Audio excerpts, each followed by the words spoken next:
Hola a todos, soy Ismael García Villarejo y estos son los hechos relevantes de Finanzas.com al cierre del 1 de febrero.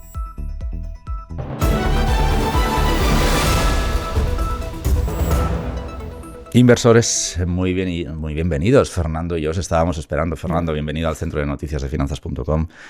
Una vez más, ¿cómo estás? Sí, muchas gracias, Ismael. Ya no recuerdo si es la tercera o la cuarta vez que estoy aquí. Unas cuantas. Sí, ya no se cuenta. Nuestra audiencia sabe que Fernando es editor de Morningstar en España. Fernando, enseguida te pregunto pues, cómo hemos arrancado, te pregunto por los tipos de interés, que es tu especialidad. Esta semana acabaremos con los tipos más altos en 15 años, seguramente las dos referencias mayoritarias del mercado, tanto en la FED como en el BCE. Me gustaría también que repasáramos un poquitín el impacto en bolsillo, léase Euribor, sí. y lo que tú te sabes, qué hacemos con los fondos de inversión durante este año. Pero antes, déjame que comparta con nuestra audiencia los resultados de BBVA que han marcado hoy la sesión. Sin lugar a dudas, el banco ha ganado 6.420 millones de euros, que esto pues, ha roto incluso nuestras proyecciones. Concretamente las nuestras las ha mejorado en un 39%. ¿Cuál es la diferencia? Bueno, por un poco explicar dónde nos hemos equivocado. Valoramos demasiado negativamente Turquía, que ha tenido finalmente una aportación mayor a la que, por ejemplo, nosotros esperábamos. Aún así, si os parece, vamos a colocar en pantalla lo que nos ha gustado y lo que no nos ha gustado de los resultados de BBVA. Y empezamos, bueno, pues siendo positivos. Nos ha gustado, evidentemente, muchísimo el incremento en un 20% de los márgenes de interés. Además, BBVA ha revisado al alza para 2023 esta línea de la cuenta de resultados. Como todo el mercado, nos ha encantado que suba el dividendo un 39%. Esto deja ya un payout en el 47%. Nos gusta también el comportamiento de la filial en México, que en margen de intereses, por ejemplo, ha crecido en un 15%. Y nos gusta que el coste del riesgo se haya reducido en 9 puntos. Acordaos que nosotros estimábamos 100 puntos básicos. Finalmente han sido 91 puntos básicos. ¿Qué es lo que no nos ha gustado? Bien, a pesar de que la filial de Turquía se ha comportado mejor de lo que proyectábamos, no nos gusta este resultado de 509 millones de euros. Creemos que siendo mejor de lo esperado no significa que sea bueno. De momento Turquía sigue suponiendo un 7% del total del BBVA. Tampoco nos ha gustado nada el comportamiento de LATAM. Acordaos que BBVA excluye de la área LATAM a México. Y ahí tienes, pues, por ejemplo, las filiales de Chile. Bueno, aquí hemos visto que la gestión del riesgo divisa no ha sido tan fino como cabría esperar. Tampoco nos ha gustado que crezcan los costes de explotación en un 15% y lo que menos nos gusta es que el banco ya admite que crecerá a dígito medio durante 2023. Y creemos que se quedan cortas, que es insuficiente los 422 millones destinados a la recompra de acciones. Aún así, como os comentaba y como habéis visto durante la sesión, el banco ha tenido un impulso altísimo en bolsa, ha llegado a rozar el 5%. Aquí tenéis la gráfica de la cotización. Lo estamos leyendo alrededor de los 6,7 euros en estos momentos, mientras hablamos con vosotros. Fernando, hemos visto que BBVA ha sabido beneficiarse muy bien del incremento de los tipos de interés en las áreas afectadas por el Euribor, particularmente, sobre todo la unidad en España. Pero bueno, esto no ha hecho más que empezar, porque esta semana, hoy tenemos FED, mañana jueves tenemos BCE, sí. Y la semana a todas acabará con los tipos de interés más caros de los últimos 15 años en las dos economías. Sí, y curiosamente el sector financiero global, pues está teniendo un comportamiento realmente muy bueno, ¿no? Tanto en lo que llevamos de año como también si miramos desde los mínimos del mes de octubre, es uno de los sectores más fuertes a nivel global. Y ahí pues el ejemplo de BBVA pues lo refleja, ¿no? Es algo tanto que vemos tanto en Estados Unidos como en Europa. ¿Cuál es el problema del sector financiero? Pues el problema es si pues al final tenemos realmente pues una recesión, y eso en principio el sector financiero es uno de los que pues peor lo lleva con un entorno de recesión.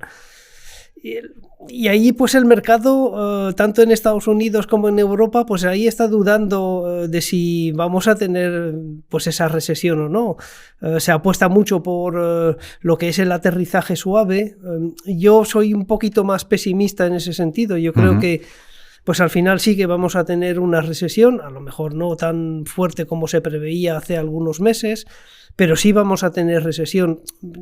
Quiero decir que le doy más probabilidad al escenario de recesión que al escenario de aterrizaje suave. Uh-huh. ¿Por qué? Porque el aterrizaje suave pues es difícil, es una tarea muy difícil no solo para los pilotos de aviones, sino para los banqueros centrales, ¿no? Es difícil ese aterrizaje suave, sobre todo cuando ha subido los tipos de interés y cuando lo van a seguir haciendo de forma muy, iba a decir, muy violenta, ¿no? Porque las subidas de tipos de interés que hemos tenido tanto en Estados Unidos como en la zona euro han sido subidas violentas, ¿no? Y se esperan más subidas de tipos de interés hoy y mañana por parte del Banco Central Europeo. Y ahí pues hay una lucha muy intensa entre el mercado y los bancos centrales. ¿Por qué? Porque en Estados Unidos, por ejemplo, pues ya se prevé que en la segunda parte del año van a empezar a bajar los tipos de interés, mientras que la Reserva Federal, por lo menos hasta ahora, pues ha mantenido el discurso de que este año, el 2023, no va a haber bajadas de tipos de interés. Claro. Y ahí está la gran lucha, ¿no? De momento está ganando el mercado, porque es verdad que hemos tenido un mes de enero realmente espectacular, ¿no? En cuanto a rentabilidades. Y eso refleja un poco la visión menos negativa del mercado respecto a esa potencial desaceleración económica que nos pusimos, digamos, muy negros hace algunos meses, y ahora parece que no va a ser tan grave como se preveía entonces. Fernando, sin embargo, en materia de tipos de interés, sabemos que los bancos centrales, tienen la FED y el BCE tienen misiones distintas, pero esencialmente reaccionan o intentan gestionar las expectativas de inflación más que la inflación que estamos conociendo en estos días. Pero sí que es verdad que los datos macro no son tan malos como los esperados, pero quizás hacemos la misma acotación que hacíamos antes para el BBVA, que sean menos malos de los esperados no significa que sean buenos. Y, por ejemplo, estamos teniendo una inflación todavía descontrolada. En Estados Unidos vemos inflación ya claramente de segunda vuelta y en la zona del euro tenemos fenómenos, como en España, que la subyacente sobrepase a la tasa general de precios. Al final, los bancos centrales parece que no se creen ni sus propias proyecciones de inflación que tenían proyectadas para 2023, pero es que dato tras dato parece que les da la razón a esa falta de credibilidad en sus propias proyecciones, ¿no? Sí, a ver, esa falta de credibilidad pues viene de lejos, ¿no? Cuando anunciaron que la inflación iba a ser transitoria y luego tuvieron que rectificar. Quiero decir un poco a favor de los bancos centrales que es difícil controlar la inflación, no solo porque es un fenómeno monetario, que lo es, sino también porque es un fenómeno también psicológico, ¿no? Como la deflación también es un fenómeno psicológico, pero bueno, en este caso también juega un papel cada vez más importante esa reapertura de China, ¿no? Que también ha sido un evento que ha venido un poco a distorsionar, yo creo, las expectativas de inflación también, ¿no? ¿Por qué? Porque, claro, una reapertura total de China, es verdad que estamos todavía en el inicio de esa reapertura, pero una reapertura total de China, ¿qué supone? Pues aumento del precio de las materias primas, y eso se traslada a los productos y luego de los productos a los servicios. Entonces es verdad que ahí hay un riesgo de reinflación, por decirlo de alguna forma, que no se sabe cuándo va a llegar, pero sí que está ahí, digamos, un poco, los bancos centrales, por decirlo de una forma un poco vulgar, están con la mosca detrás de la oreja, ¿no? Porque claro, China es un gran componente en cuanto a compra de materias primas, y luego si miramos, por ejemplo, el precio del petróleo, que está en torno a $80, no son precios de recesión. Entonces, eso tampoco es bueno para los bancos centrales. ¿Por qué? Porque lo que les preocupa es la inflación, no les preocupa la bolsa. Y hasta cierto punto no les preocupa si hay, digamos, una desaceleración económica, que yo creo que de alguna forma es lo que piensan que va a ocurrir, y es lo que... en la intimidad es lo que quieren y es lo que desean, claro. Totalmente, porque es que no hay otra forma de luchar contra la inflación que desacelerando la economía. Lo que pasa es que, claro, cuando empiezas a desacelerar la economía subiendo los tipos de interés, pues es difícil pararte ahí de forma suave. El mercado cree que sí, que vamos ahí a aterrizar de forma suave, y yo creo que es difícil un aterrizaje suave. Y basta pensar en las empresas, en las familias que han visto aumentar su coste de financiación o su préstamo hipotecario de una forma importante, ¿no? Y va a continuar. No es que nos hemos parado aquí, que ya no va a haber subidas de tipos de interés, por lo menos en lo que es la eurozona. Y claro, eso afecta, pero hay, digamos, un lapso de tiempo en el que todavía no se nota el efecto de esas fuertes subidas de tipos de interés, pero como decía un analista, cada mes pues hay más personas que y más empresas que se van a ver afectadas por la subida de tipos de interés.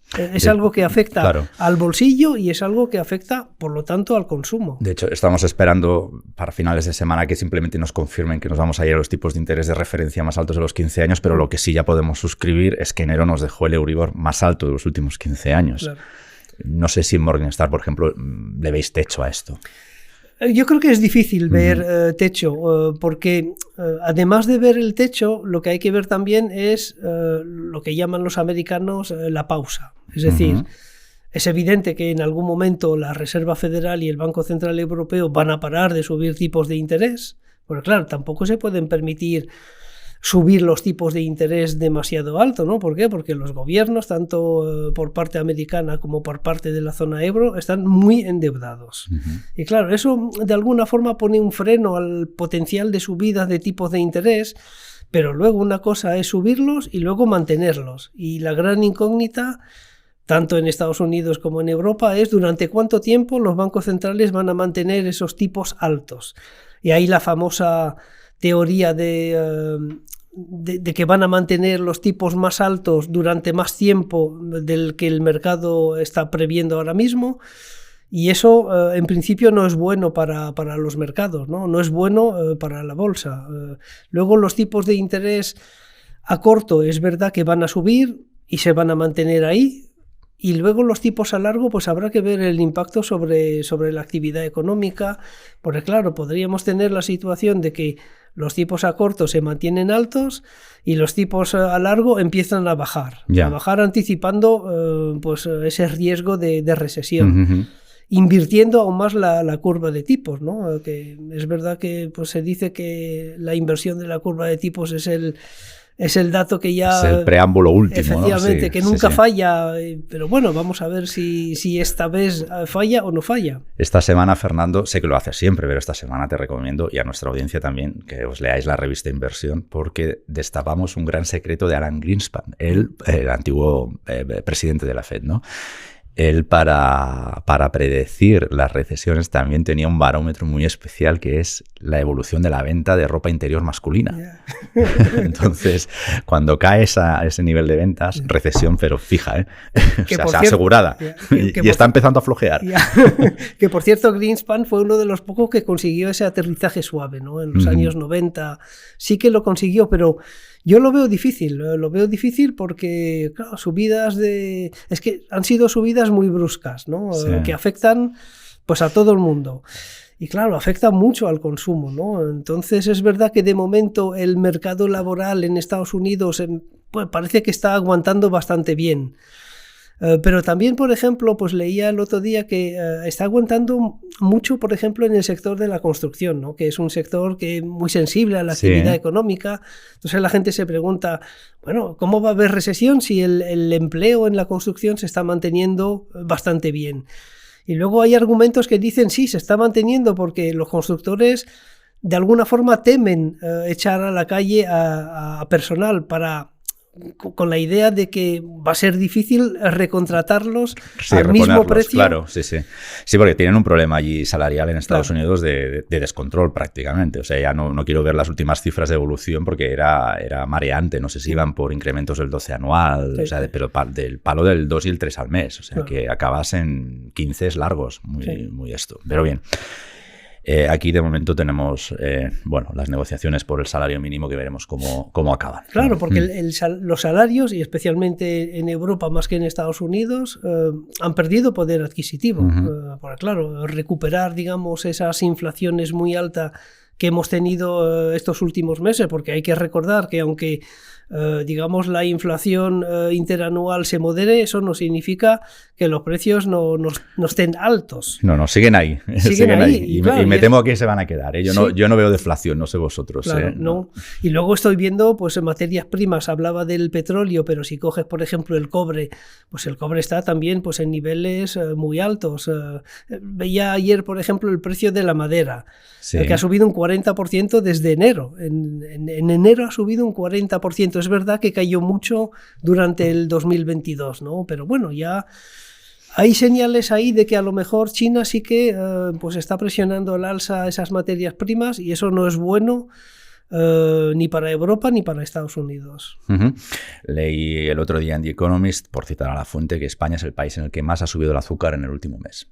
Ya, sí. No explicaban las razones, los motivos, eran un chart de estos que comparten a veces, ¿no? Sí. Que simplemente ahí te va el dato y ya te buscarás tú la información, ¿no? Dime. Añádele a eso que el café también está ha subido muchísimo, sí. Los gastos hormigas, ¿no? Que están diciendo ahora los medios generalistas. Fernando, analizamos un poquito qué podemos hacer con los fondos. La revista de esta semana casi que te la dedicamos, porque hemos armado una estrategia para ver cómo podemos recuperar las pérdidas de los fondos de 2022. Sí.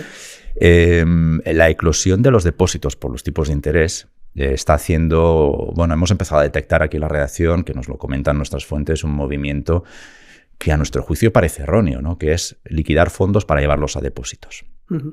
¿A ti qué te parece este fenómeno que se está dando? A ver, tiene su lógica. ¿Por qué? Porque los depósitos ya están ofreciendo una rentabilidad positiva. Yo quizás no iría al depósito, iría simplemente al Fondo Monetario, que ha sido el gran olvidado de estos últimos años y con razón, ¿no? ¿Por qué? Porque la rentabilidad de los fondos monetarios pues, ha ido disminuyendo a medida que caían los tipos de interés. Pero bueno, ya con las subidas de tipos de interés a muy corto plazo, pues eso da, digamos, ciertas alas a los fondos monetarios. Y luego también no solo van a los depósitos, van a las letras del Tesoro. Ahí ha salido un buen competidor, es verdad. Sí. Y es verdad que tienes prácticamente, ¿a cuántas están las letras? ¿Al 3 y pico? Bueno, había una subasta del Tesoro la semana pasada, 9 meses, 2,9%. 2,9, sí. O sea, está ya rozando el 3%. Y lo más probable es que siga subiendo. Porque si el Banco Central Europeo va a subir los tipos de interés, yo creo que es una subida ya anunciada. ¿Cómo se repercute esto? Pues se repercute en que las letras van a dar más interés, van a dar más rentabilidad. Y claro, cuando estás ya hablando de una rentabilidad sin riesgo, pero claro, no contemplo la posibilidad de que España haga un default. No creo. Ni tú ni nadie sensato, creo. Pero bueno, otra cosa es que necesite más o menos ayuda, pero claro, desde luego no estamos hablando de defaults, evidentemente. Claro, pero eso es un 3% sin riesgo.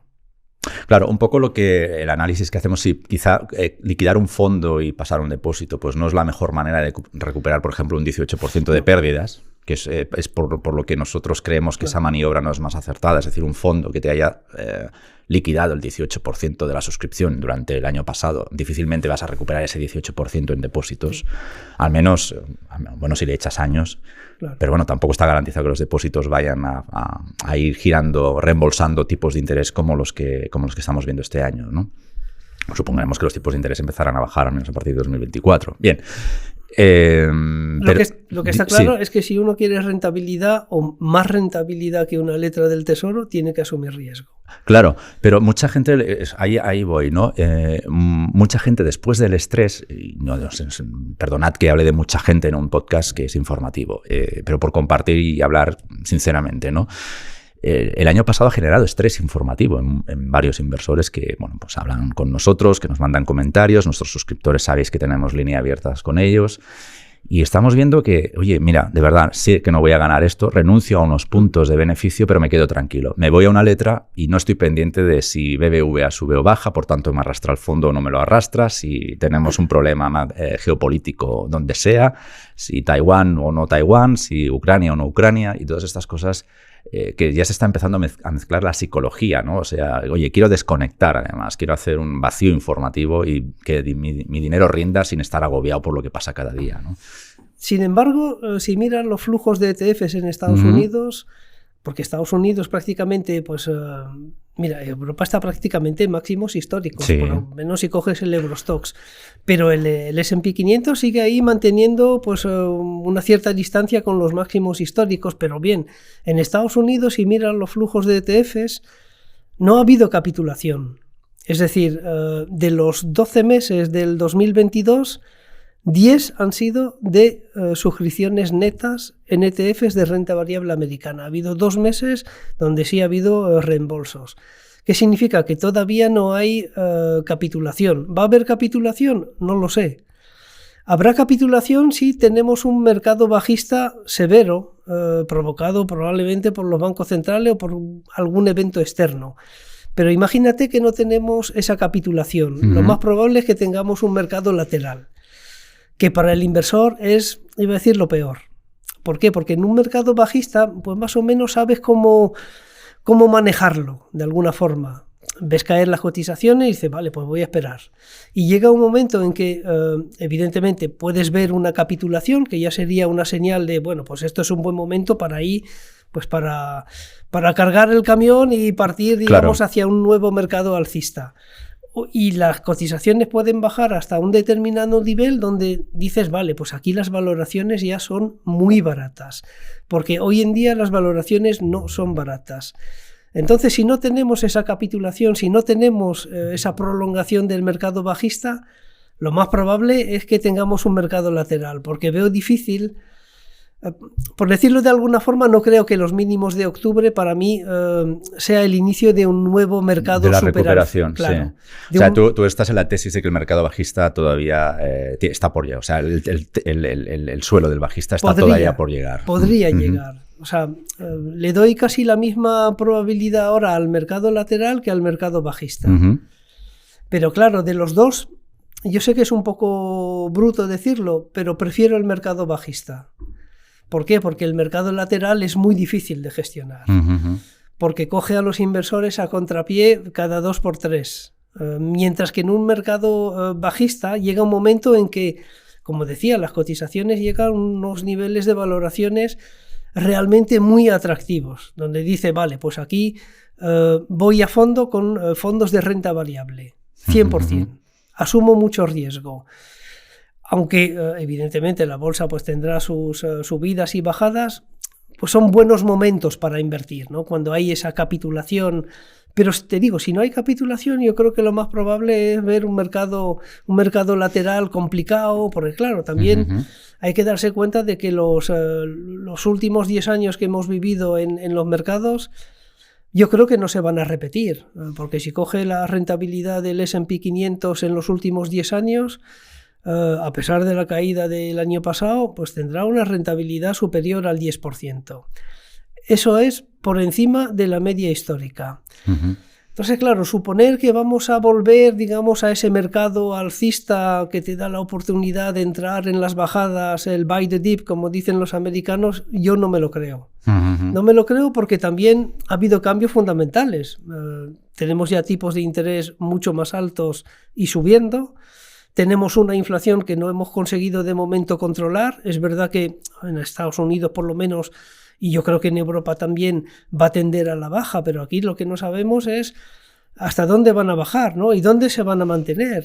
Podríamos tener, digamos, ese reflujo de inflación perfectamente. Y eso, claro, no lo hemos tenido en estos últimos 10 años, donde solo hemos visto bajadas de tipos de interés y bancos centrales ahí pues dando alas a los mercados financieros. Yo creo que esta situación no se va a repetir.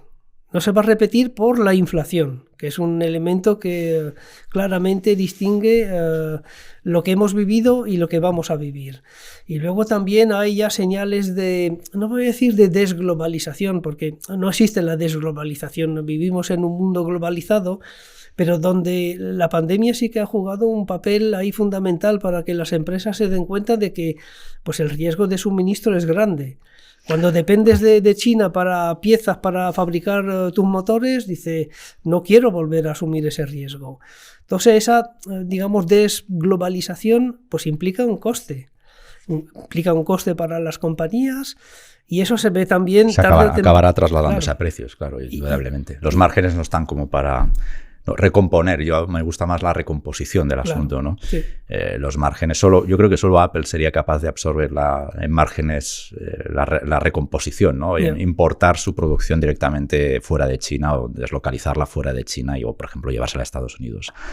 El resto de grandes fabricantes, pues por ejemplo, por hablar de cuestiones Inditex, no sé si sería capaz de absorber en márgenes todo lo que produce fuera de España y en economías ya no en China, pero sí en la zona del Asia-Pacífico, ¿no?